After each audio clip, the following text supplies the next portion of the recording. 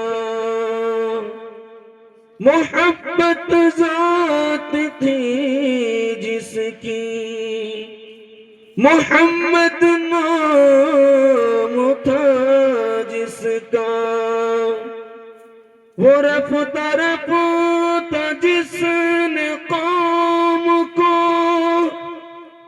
मंजिल अता कर दी कली आगाज थी जिसकी चमन अंजाम था जिसका जुल्म तशद्दुद सहने वाला कुछ न ज़बां से कहने वाला जुल्म तशद्दुद सहने वाला कुछ न ज़बां से कहने वाला बल्कि दुआएं देने वाला बल्कि दुआएं देने वाला रहम करम का यकता पैकर बात खुदा है सबसे बढ़कर शाफ़े महशर शाफ़े महशर सोती बस्ती जिसने जगा दी डूबती कश्ती पार लगा दी पसमानदाओं की शान बढ़ा दी पसमानदाओं की शान बढ़ा दी गुमराहों का हादी और रहबर बात खुदा है सबसे बढ़कर शाफ़े महशर शाफ़े महशर। माशाअल्लाह बहुत बेदारी के साथ आप लोग छोटा सा जलसा सुन रहे हैं और 15वीं शाबान की रात में पूरी रात जगे हैं और आज रात का भी थोड़ा देर जगने का आपने वादा लिया है। दिल से दुआ करता हूँ अल्लाह आपके बेटे को कबूल फरमाए, अल्लाह मेरे सुनाने को आपकी सुनने को अल्लाह कबूल फरमाए। यहाँ से लेकर वहां तक सुनने के लिए मुकम्मल तैयार नहीं है हाथ भी इंशाअल्लाह सुनने के लिए तैयार नहीं है, जने से पढ़ा दें। 3 सवाल है, 3 सवाल से पैगाम शुरू हो रहा है। हाँ देखिए 7 गलती तो माफ है, उसके बाद हम भी सीधा रांची आपको लेकर चले जाएंगे। 3 सवाल है, पैगाम शुरू हो रहा है, सुनने के लिए तैयार हैं हाफिज इंशाअल्लाह। मेरा पहला सवाल है, लोग जन्नत में कैसे दाखिल होंगे? सिर्फ अमल से ही नहीं, अमल के साथ क्या होगा? बंदा सीधा जन्नत में पहुंच जाएगा। ये मेरा पहला सवाल है। दूसरा सवाल है, अल्लाह ने सुलेमान अलैहिस्सलाम से कहा कि इल्म लेना चाहते हो इल्म लो, माल लेना चाहते हो माल लो, कुर्सी लेना चाहते हो कुर्सी लो। सुलेमान अलैहिस्सलाम ने असल चीज मांगी, अल्लाह ने उसके सदके में पूरी सल्तनत का बादशाह बना दिया। वो एक चीज किया था। ये मेरा दूसरा सवाल है और आखिरी सवाल है। आखिरी सवाल है कि लोग मस्जिद जाते हैं 3 नियतों से। 2 नियत तो ठीक है, एक नियत गलत है। वो एक नियत क्या गलत है? सवालों के जवाब सुनाकर पैगाम शुरू कर रहा हूं। आप लोग सुनने के लिए तैयार हैं, बेदार हैं? हाथ दीजिए इंशाअल्लाह। मेरा पहला सवाल था कि लोग जन्नत में कैसे दाखिल होंगे?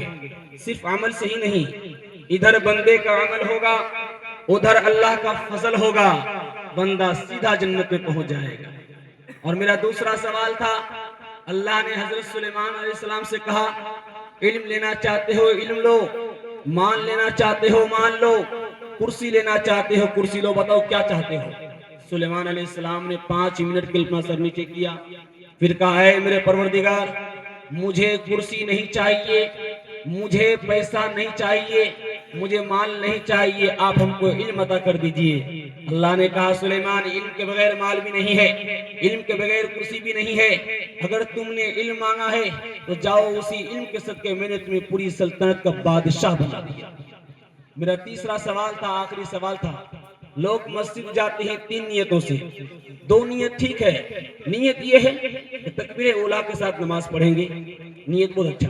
दूसरा नियत ये है कि पैदल जा रहे हैं नमाज पढ़ने के लिए, नियत ठीक है। तीसरा नियत आखिरी क्या होता है? कुछ लोगों को देखेंगे उड़िया और पोटास का बात लोग मस्जिद में करते हैं। कौन सा मक्के लगाए हैं, वो सब बात मस्जिद में होती है। दुनिया की बात अगर मस्जिद में अगर आप करेंगे तो आप गुनहगार हो जाएंगे। इंशाअल्लाह पूरी पाबंदी के साथ नमाज पढ़ेंगे, इंशाअल्लाह जुमा नमाज पढ़ेंगे, इंशाअल्लाह आइंदा टोपी जेब में होगी, इंशाअल्लाह। वही लोग हाथ उठाने का नाम होटल लिस्ट में नहीं आया है। नमाज के बोलो ना काज छे, काज के बोलो अमर नमाज छे। नमाज बिहीरे पारो परे की जो बाप देवी तुम्हें प्रपुण काछे। फजर कटे घूमेर घरे जो है कजे कजे, ओ सोर कटे खेलाई दुलार मागिरी माजे माजे। इशार शवोय रुकेले ठको दुनियार पीछे पीछे। मिलता है क्या नमाज में? मस्जिद में जाके देख, मस्जिद में जाके देख, होगा खुदा के सामने। सजदे में जाके देख, सजदे में जाके देख, फिक्रो अलम न कोई गम, होगा तुझे खुदा की कसम। थोड़ी सी देर के लिए सर को झुका के देख, सर को झुका के देख। पहला पैगाम सीरत के हवाले से आप लोग सुनने के लिए मुकम्मल तैयार हैं? आप इंशाअल्लाह बीवी से पूछ करके जारी रखेंगे, इंशाअल्लाह।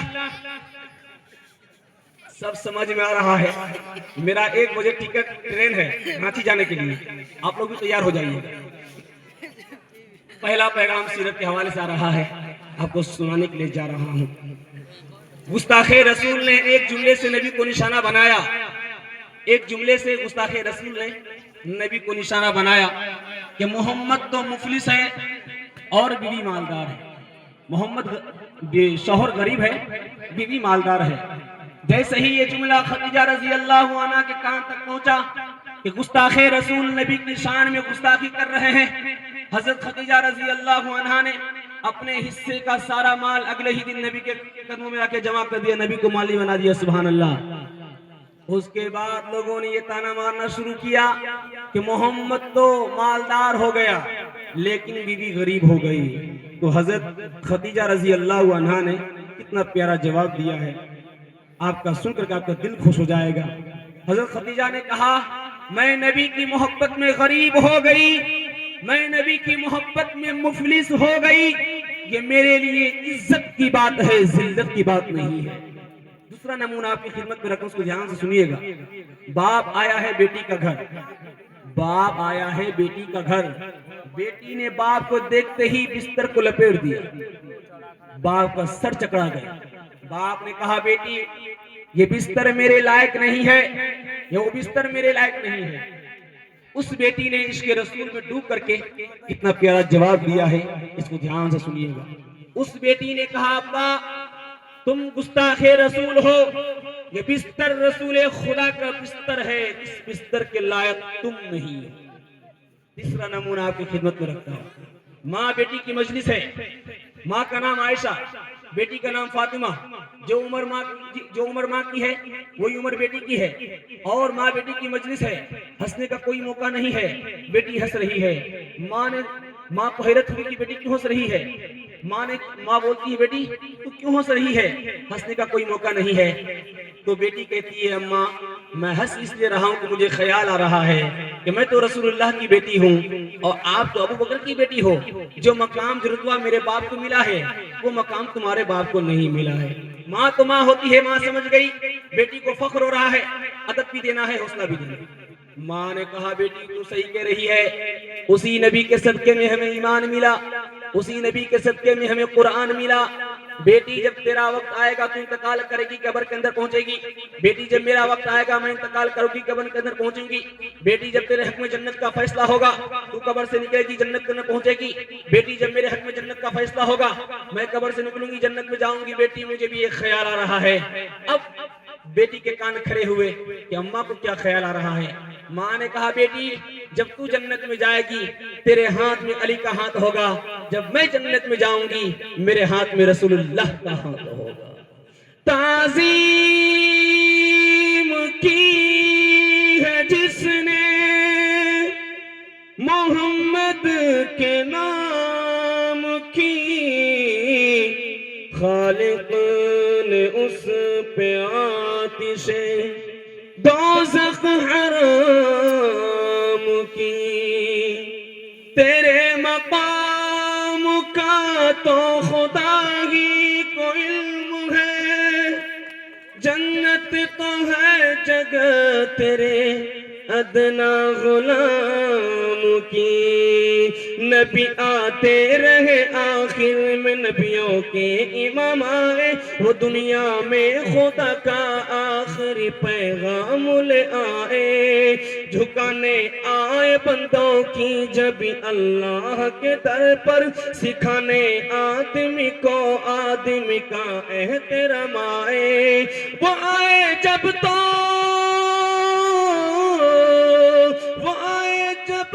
अज़मत बढ़ गई दुनिया में इंसान की। वो आए जब तो बंदों को, वो आए जब तो बंदों को फरिश्तों के सलाम आए। दिखलाने के लिए जा रहा हूँ खुदा की मेहरबानी के हवाले से दूसरा पैगाम आपकी खिदमत में रखता हूँ। इस हिंदुस्तान का बादशाह गुजरा है, उसका नाम शाहजहां था।